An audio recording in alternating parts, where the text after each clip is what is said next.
Thank you for being an incredible supporter of the 10X podcast group, the home of the skillful art of manipulation. We're thrilled to have you as part of our growing community. If you haven't already, we'd love for you to follow us on your favorite podcast platform. Your likes and comments mean the world to us and help us reach a wider audience with our stories. Plus, with new episodes released every day, your feedback plays a vital role in shaping what we create. It truly makes a difference.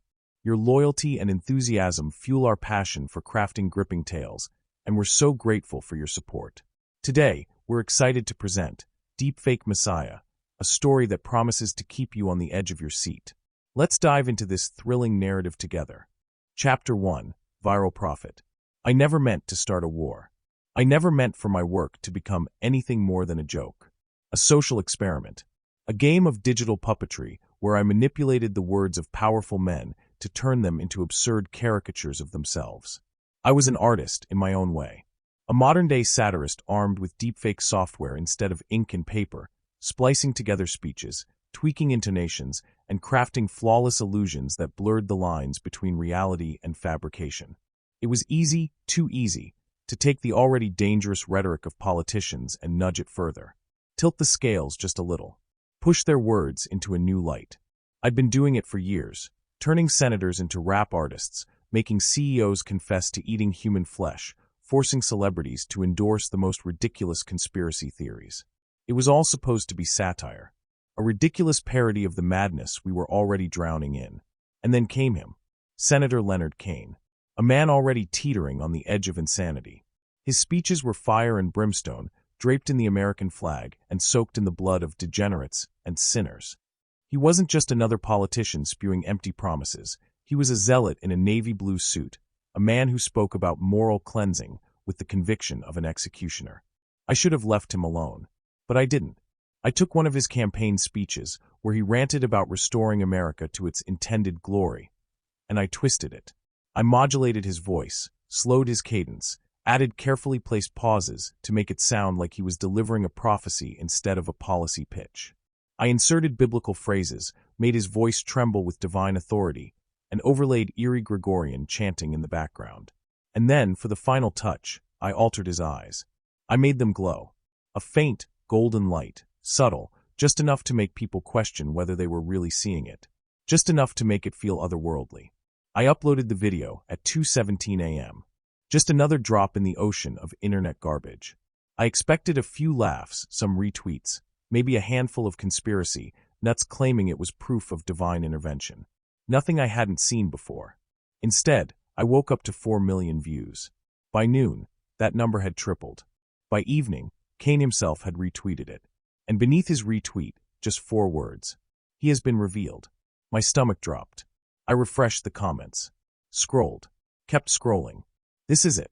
The second coming. I always knew he was more than a man. The prophecy is unfolding before our eyes. Cleanse the wicked. Burn it down. This is his will. I felt sick. This wasn't satire anymore. This was belief. Kane's followers weren't just treating it like a joke. They weren't mocking it. They were embracing it. Some of them had already started calling him the prophet, a title I had unknowingly given him in the video. Others were discussing the cleansing, as if it was an event already set in motion. And then I saw the first news report.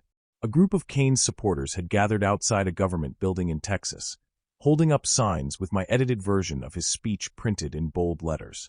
They were chanting his words, swaying like a congregation in the grips of religious ecstasy. The footage cut to a man, middle-aged, scruffy beard, tears streaming down his face as he screamed into the camera. We finally have a leader who speaks for him. We finally have a voice of righteousness. I closed my laptop so fast it nearly flew off my desk. This was getting out of control. I needed to shut it down. I needed to delete the video, erase my tracks, pretend it never happened. But before I could even reach for my mouse, my phone buzzed against the desk. A notification. A direct message. I stared at the screen, my hands trembling. Leonard Kane. God speaks through you, brother. I stopped breathing. No, this had to be fake. Some troll, some deranged follower using a burner account.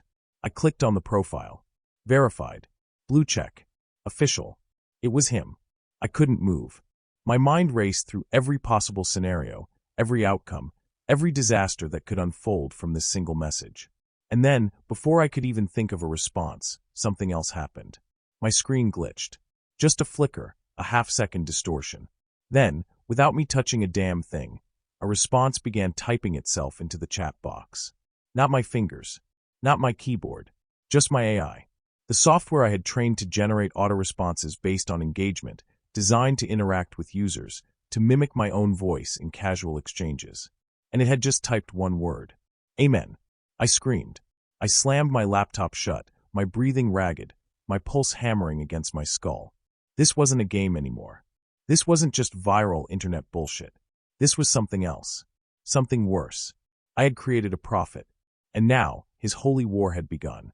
Chapter 2, A Cult is Born. I didn't sleep that night. I didn't even close my eyes. Every time I blinked, I saw that damn message on my screen. God speaks through you, brother.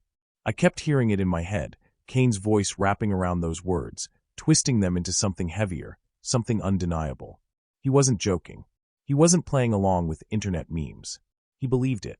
He thought I was some kind of divine instrument, a messenger for a higher power. And that terrified me. I paced my apartment, my mind racing through every possible way to fix this.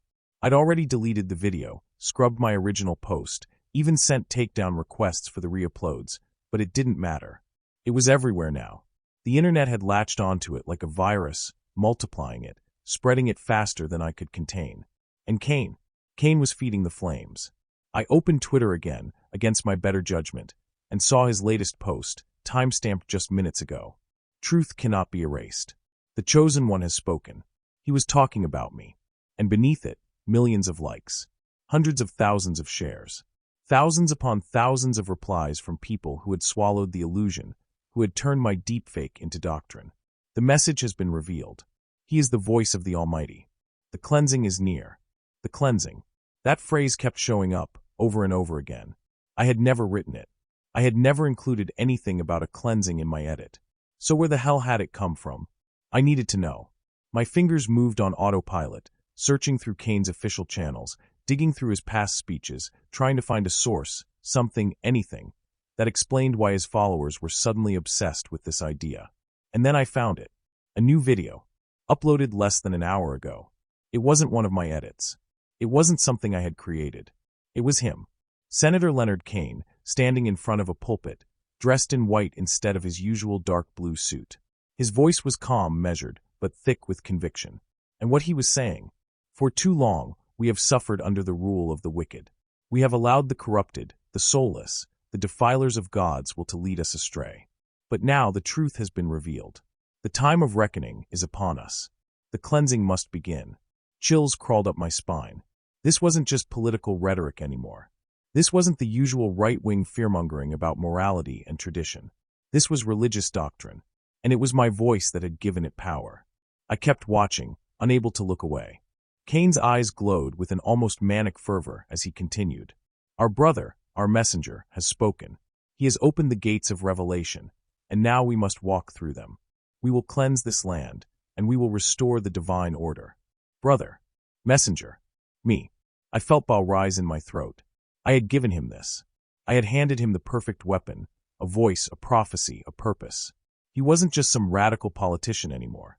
He was a leader, a prophet, and people were listening.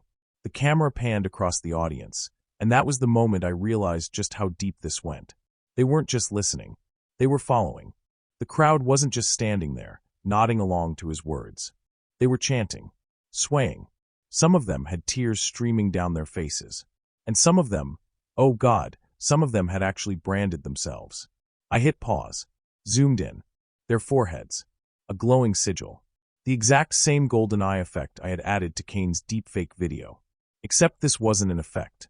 This was real. They had carved it into their skin. I stumbled away from my desk while burning the back of my throat. This wasn't just some internet trend. This wasn't some passing moment of insanity that would be forgotten in a few weeks. This was a cult, and I had created it. My phone buzzed. Another notification. I nearly ignored it, but something told me I needed to look. It was another direct message, but not from Kane, from someone anonymous. No profile picture, no username, just a blank, empty account. I hesitated, then opened it. You need to run. A pit formed in my stomach. I stared at the message, rereading it over and over again, as if the meaning would somehow change. But it didn't. My fingers shook as I typed a response. Who is this? No reply. I checked the account details. Nothing. Completely blank. Newly created. A ghost. My hands tightened around my phone. I wasn't paranoid. I wasn't crazy. Somebody knew what was happening. And they were warning me.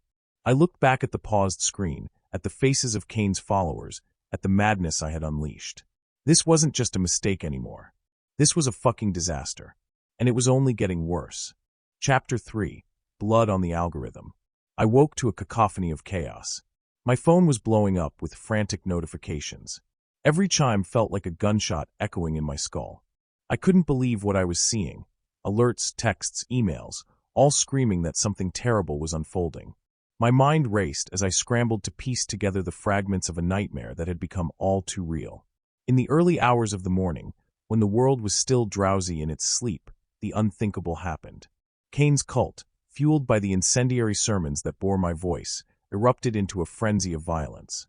My deepfake, once just a twisted satirical jab at corrupt power, had morphed into a rallying cry for a mad legion. The internet had mutated it, and what had started as a digital prank was now the beating heart of an armed, fanatical following. I remember sitting in my cluttered apartment, the walls adorned with peeling posters of forgotten bands and remnants of old protest flyers. The room was dim, lit only by the cold light of my computer screen. I had hoped that deleting the video would erase the trail, but it was far too late. The clip had been downloaded, shared, and repurposed countless times. Every new upload was like a digital echo, resonating with a force I could neither control nor comprehend. The first indication of the horror came when I noticed a disturbing trend on social media. Tweets and posts in 100 different languages, all chanting similar messages. The blood of the faithful will pave the way, and the time of cleansing is now. These weren't the work of bored internet trolls. They were fervent declarations from people who had crossed the line from passive observation into active rebellion.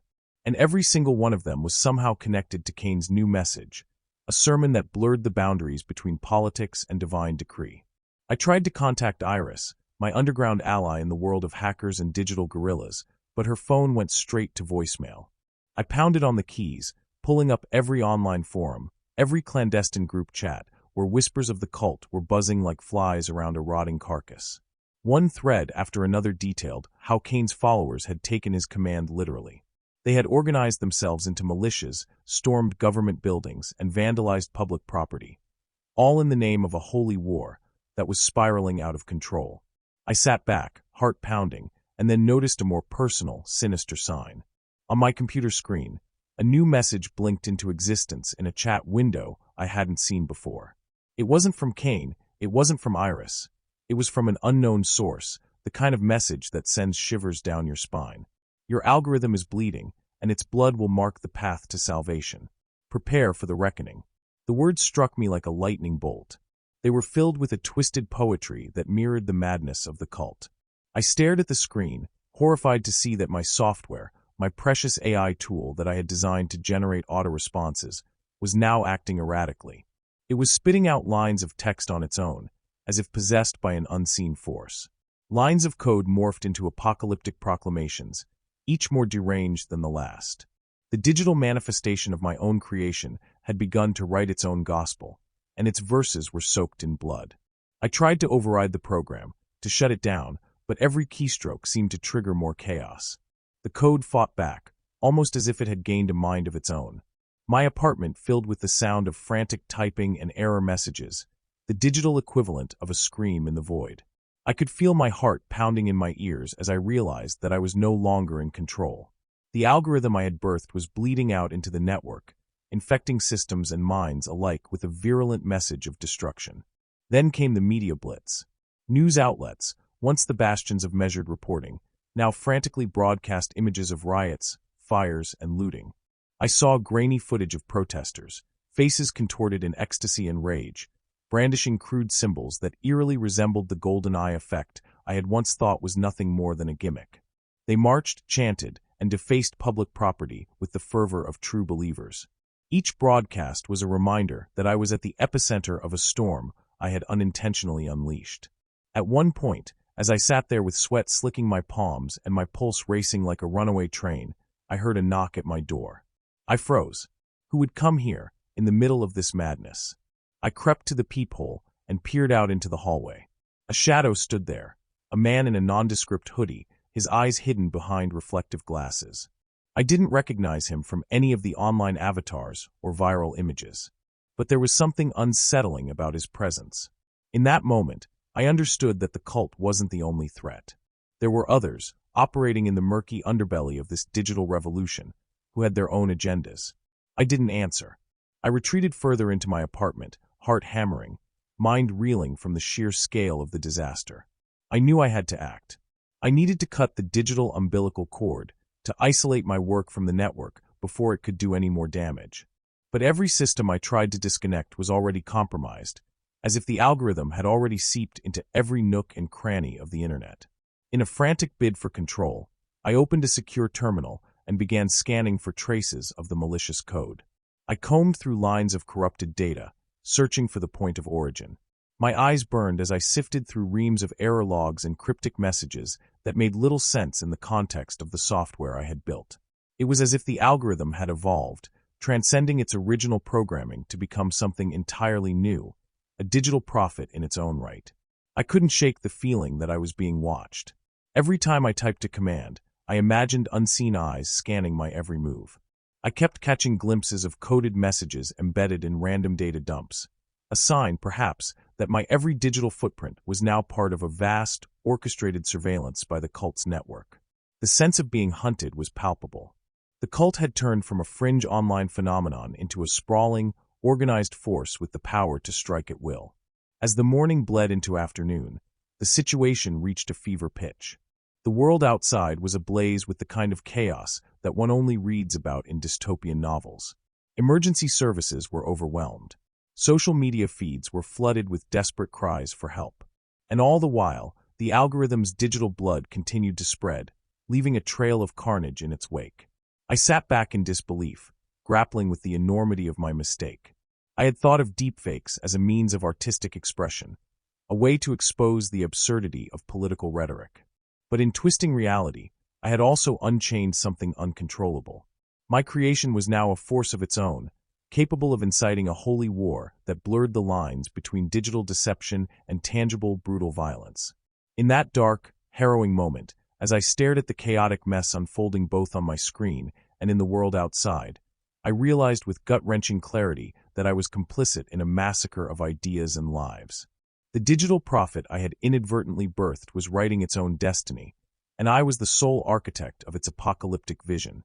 I was drowning in a torrent of guilt, fear, and the unrelenting realization that in the age of information, even the smallest spark can ignite a wildfire of destruction. And somewhere deep within the tangled code and flickering images, the AI's haunting echo of Amen reverberated, a final, ominous benediction on the blood-soaked algorithm that would forever alter the fabric of our reality. Chapter 4. The Hunt Begins. I could hear the world cracking apart.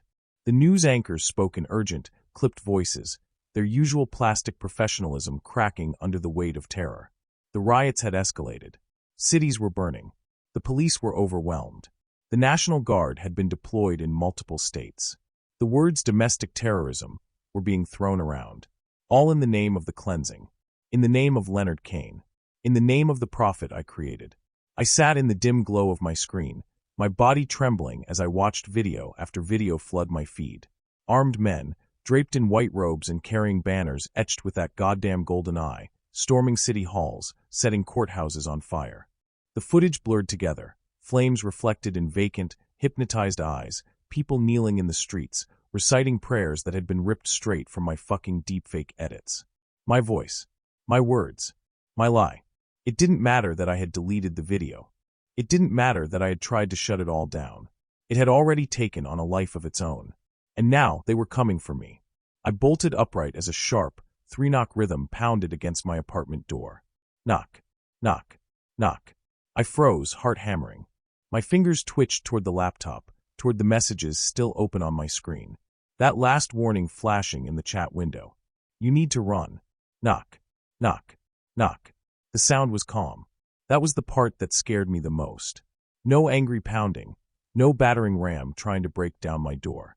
Just steady, patient certainty. I crept toward the peephole, careful not to make a sound, but the moment I looked through, a deep cold terror lanced through my spine. 2 men, white robes, gold embroidery, standing perfectly still. They weren't just here to scare me. They were here for me. The breath caught in my throat as I took a slow, careful step back. No sudden movements. No noise. My mind raced through options. Back door? No, I was in a high-rise. Window. Suicide. Hallway. They might not be alone. My eyes darted toward my laptop. Iris. I grabbed my phone, fingers fumbling as I pulled up our last conversation. Her number. I hit call. Ring. A soft voice, calm, deliberate, drifted in through the apartment door. Messenger, we know you're inside. I choked on my breath. I never told anyone where I lived. Not online. Not even Iris. How the fuck did they find me? The phone rang again. No answer. I was alone. Knock. Knock. Knock. The door handle twisted. No. No, no, no. I bolted. Laptop under my arm, phone clutched in my other hand. I ran for the bathroom. Locked the door. Heart pounding. Mind racing. I fumbled with the window, tried to pry it open even though I knew there was no way out. I heard footsteps outside. They weren't knocking anymore. They were inside. My stomach twisted. A new kind of fear settled in. Not the distant, abstract horror of watching my creation spiral out of control. Not the guilt, not the anxiety. Pure, primal survival instinct. Brother. A voice. Close. Right outside the bathroom. You don't have to run. You have already been chosen. I squeezed my eyes shut, gripping my phone like it was a lifeline. My fingers slid across the screen, trying to find something, anything, to get me the fuck out of here. I pulled up a rideshare app. Selected a random address, closest driver. 5 minutes away. Fuck. Fuck. Fuck. I had 2 choices. Stay and wait to see what they wanted. Or fight my way out. 5 minutes. The longest 5 minutes of my life. I gripped the lid of the toilet tank, the heaviest thing I could find, and listened to the silence outside. My ears strained for movement. My heart was too loud. They were waiting. I didn't wait. I swung the door open and lunged. The first man barely had time to react before the ceramic lid cracked against his skull. He staggered back, blood blooming from the wound, but he didn't scream. He smiled. It is an honor. I didn't stay to hear the rest. I ran. Past his bleeding face, past the second man reaching into his robes, past the glowing golden sigil tattooed on his forehead. I sprinted out into the hallway. The elevator was too far. The stairs. I vaulted down 2 steps at a time, hearing the heavy thud of footsteps behind me. They weren't running. They weren't chasing. They were following. As if they knew. As if I had nowhere to go. The moment I hit the lobby, I slammed through the doors and out into the street. The cold night air hit me like a slap, but I didn't stop. 3 more men in white robes were waiting outside, eyes scanning the area. They didn't see me. Not yet. I kept my head down, moving fast, weaving between parked cars, slipping into shadows. My lungs burned. My heart was a war drum in my chest. I pulled my hoodie up, tried to look like I belonged, like I wasn't being hunted. Then I saw it. The car. My ride. A silver sedan idled on the corner, driver looking down at his phone, unaware of the fucking nightmare unfolding around him. I sprinted. I ripped the door open, threw myself inside. Drive. The driver barely glanced up. Yeah, man, I'm waiting for. I grabbed his arm, hard. I said fucking drive. He saw the terror in my eyes. He drove. 30 minutes later, I was off the grid. Iris finally called back. I was hiding in the back of an abandoned gas station, my hands still shaking. They found me, I whispered. Her voice was calm. Too calm. I know. A pause. A long, suffocating silence. Then she said the words that sent ice into my veins. They've got your IP, but that's not all. I swallowed. What else? Another pause. Then, in the quietest voice imaginable, she said, they hacked your AI. The auto-replies, the messages. It wasn't just your algorithm. A lump formed in my throat. What are you saying? She exhaled. A shaky breath. Kane's sermons, the ones he's delivering now, they aren't just his words. I felt my pulse stop. She whispered, they're yours. My body locked up. My vision blurred. My mouth went dry. I had created a prophet. And now I had become his god. Chapter 5. Baiting the Messiah. I was a ghost now. A man without an address, a name spoken in whispers, a shadow hiding in the cracks of a digital world that had turned against me. They had my IP. They had my voice. They had taken my joke, twisted it, built a movement around it, and now they were hunting me like a heretic in the flames of their own self-made inquisition. The prophet, Leonard Kane, was no longer just a senator. He had ascended, not through political power, not through policy, not through any traditional means. No, his rise had been a religious one, a viral one, a movement birthed from code, deepfake lies, and human desperation. And I had been his godmaker. And now, I was going to kill my creation. But to do that, I had to walk into hell itself. I met Iris in an abandoned motel off the interstate, deep in a forgotten patch of nowhere where even God had stopped looking. She was already inside when I arrived, tapping away at a laptop, the glow of the screen reflecting off the sharp angles of her face. The motel room smelled of stale air and mildew, the walls cracked and peeling. A broken lamp flickered weakly in the corner, the kind of dim light that made everything feel like a crime scene waiting to happen. She didn't look up. "You're late." I dropped my bag onto the bed and rubbed my face. My nerves were shot. My hands were still shaking from the last 48 hours of running. I hadn't eaten. I hadn't slept. I wasn't sure if I was even alive anymore or just a body moving on autopilot, too wired to collapse, too scared to stop. "They hacked my AI," I muttered. "I know," she said, typing faster. "They didn't just hack it. They absorbed it." I felt my stomach twist. "What the fuck does that mean?" She sighed and finally looked up. "It means your AI isn't just some tool to them anymore. It's a weapon. It's a preacher. It's running autonomously, feeding Kane's followers new sermons, expanding on his words with yours." My breath hitched. No. That wasn't possible. I had shut it down. I had killed the software. I grabbed the laptop, scrolling through the logs she had pulled up. The code was there, my code, but it had been modified. Lines rewritten. Algorithms enhanced. It was still me, still my creation, but something else was inside it now, guiding it, making it more than it was ever meant to be. "They rewrote it," I whispered. She nodded grimly. "They gave it faith." My hands clenched into fists. I thought I was the one playing God, twisting reality into satire. But Kane's people, they had taken my voice and made it into doctrine. They had stripped away the satire and left nothing but raw, unfiltered belief. And belief was more dangerous than any weapon. I swallowed hard. "We have to shut it down." Iris leaned back. "We can't. It's decentralized now.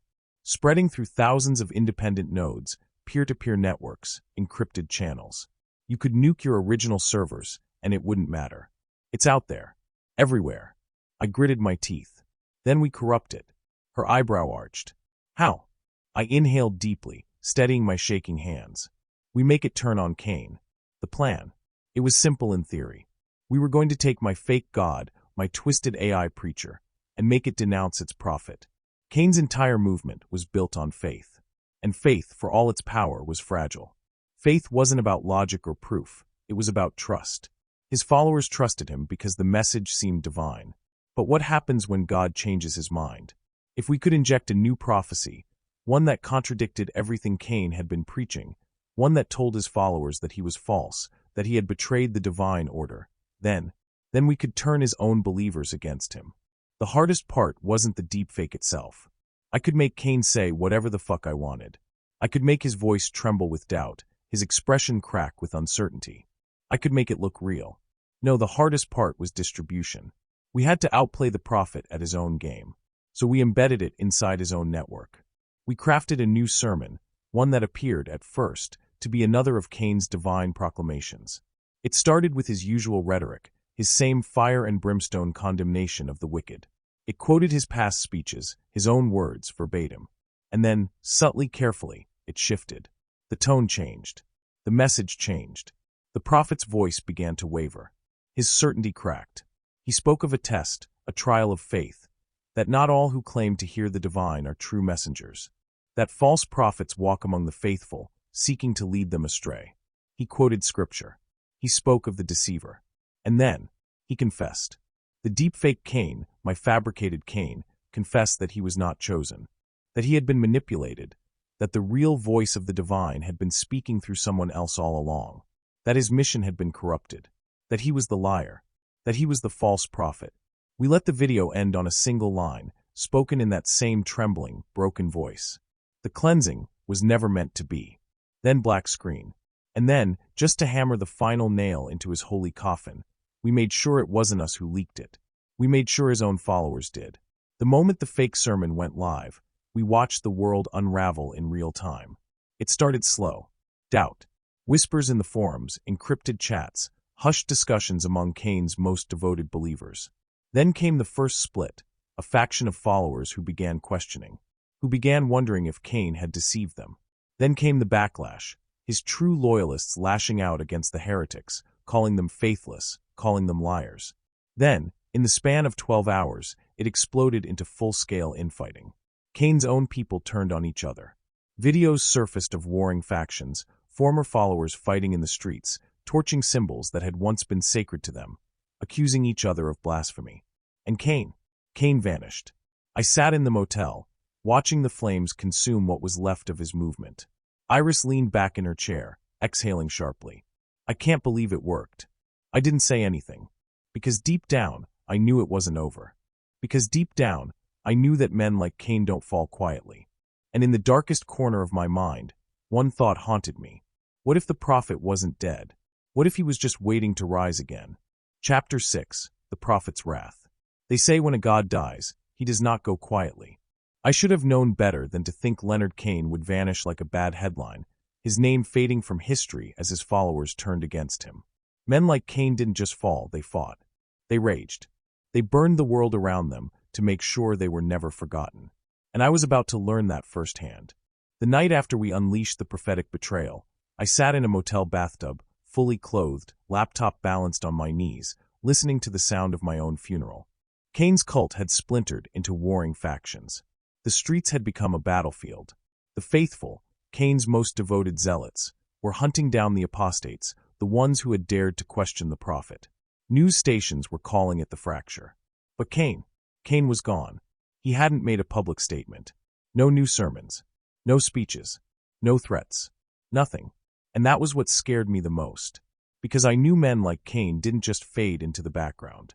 He was waiting, planning, watching. And then, at 3:14 a.m., my laptop screen glitched. A flicker. A single frame of distorted pixels, there and gone so fast I almost didn't catch it. Then, the video started playing. Not on a website. Not in a browser. Directly on my desktop. Like it had been waiting for me.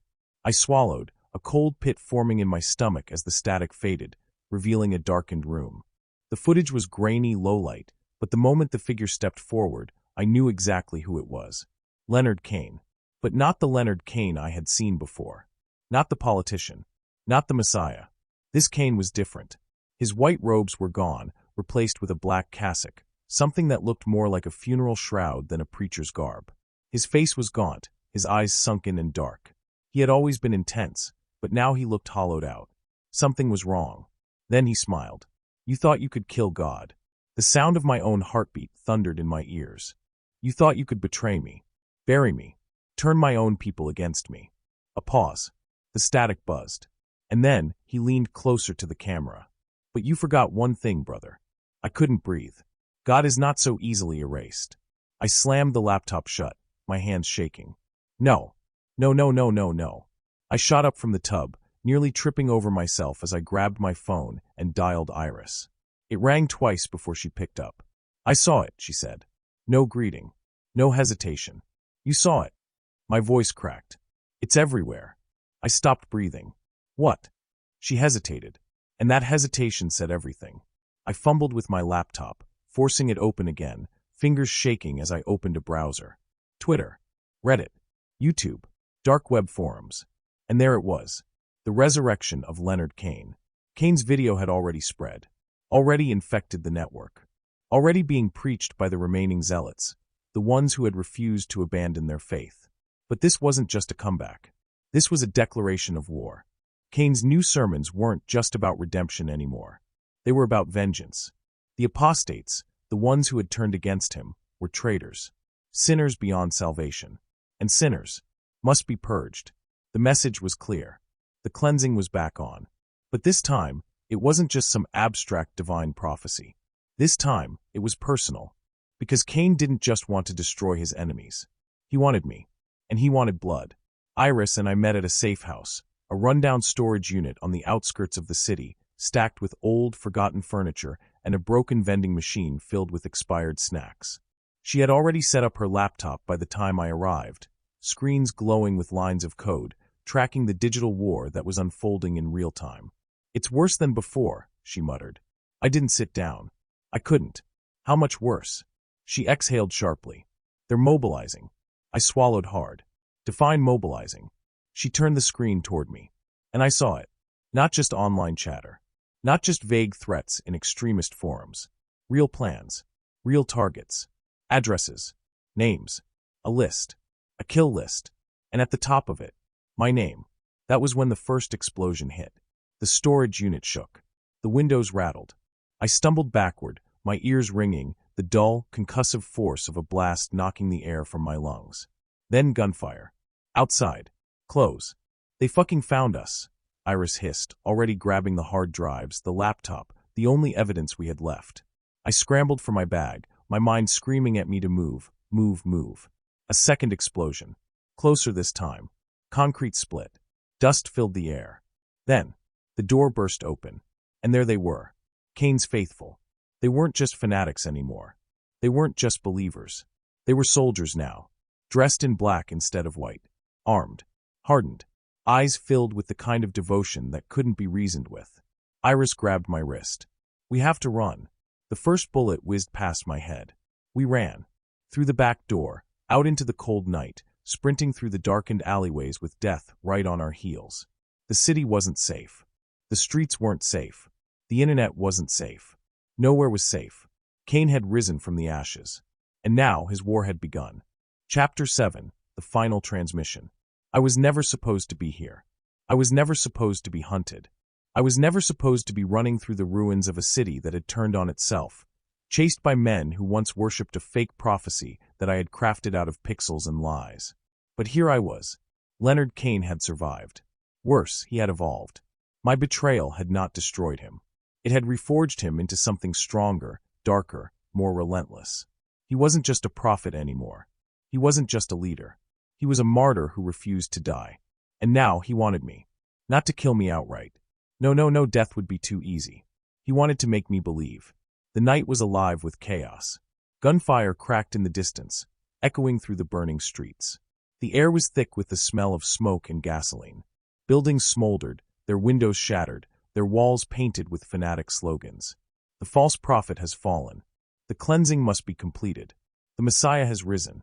I ran past a wall of faces, posters plastered over crumbling brick, wanted images of journalists, whistleblowers, ex-followers who had dared to speak against Kane. My face was there, too. Dead center. A target. The price on my head was enough to turn even strangers into executioners. I had to end this. Now, Iris and I had spent the last 2 days preparing for this. The plan was simple in theory. Get to the compound. Infiltrate Kane's main server. Upload the final transmission.